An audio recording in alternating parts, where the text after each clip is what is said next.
Hello there.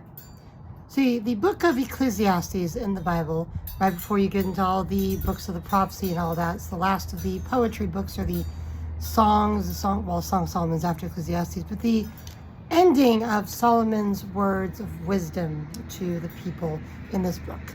You see, I started talking about the vanity of life, how things that we strive for are utterly meaningless in the end. All things are just going to be passed away when we into the spiritual side of things. We get into heaven after we die. Nothing that we have on this earth we are going to take with us. We can invest into people's lives and get them saved and take them with us. That's all we can do. Make those investments in other people's lives.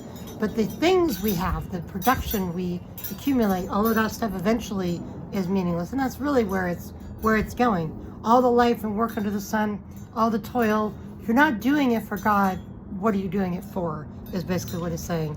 There's just an unending cycle of creation, a man's labor, vanity of life. Then chapter 2 is all about life in view of death, searching for meaning and pleasure. Solomon was horribly rich, ridiculously rich, and did a lot of things wrong and stupid in his life, but he also continued to search for meaning, search for understanding, pleasure, and ultimate, fulfillment of desire, understanding that these things all end in death eventually. Of course, the certainty and cruelty of death, all life under the sun. Chapter 3, and also that there's nothing new. All things were created by God for us, for Him, for us to enjoy as well and to discover and to learn about. But it's all been here since the beginning of time, since God created it. We've just managed to use our brains that God gave us to build and design and innovate and do all those things. All that comes from God. All creation comes from Him. Chapter 3, the reign of time, glimmer of hope. Time for every purpose. There's a time to sow, a time to reap, a time to cry, a time to laugh. There's a time for everything. Chapter 4, bittersweet accomplishments, the tragedy of oppression. Chapter 5, reverent worship. Worshiping God, coming to His house, hearing Him, obeying Him, seeking Him. Understanding that wealth is just going, it can be gone in a minute. You can get it and you can lose it.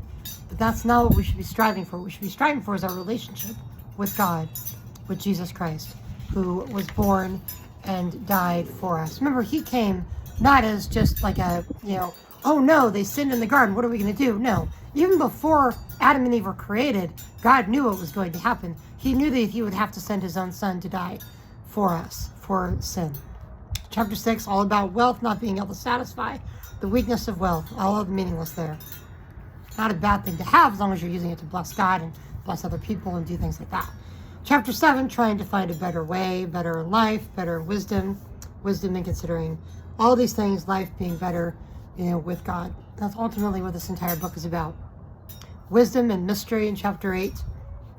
The best way of living under the sun in chapter 9.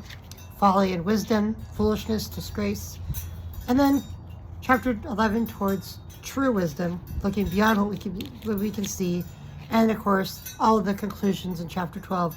Solomon just comes to it's like a giant sermon or just one giant thing he tells us about life and the meaninglessness of searching things without God, seeking things without Him, trying to find pleasure in life that will eventually end in death. You're not going to be able to take any of it with you. There's a great movie called Citizen Kane. I highly recommend it.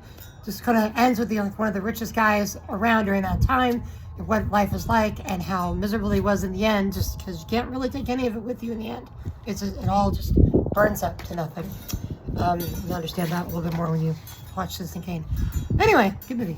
But continue reading the scriptures and continue studying. God bless, my friend. That is the book of Ecclesiastes. Thank you.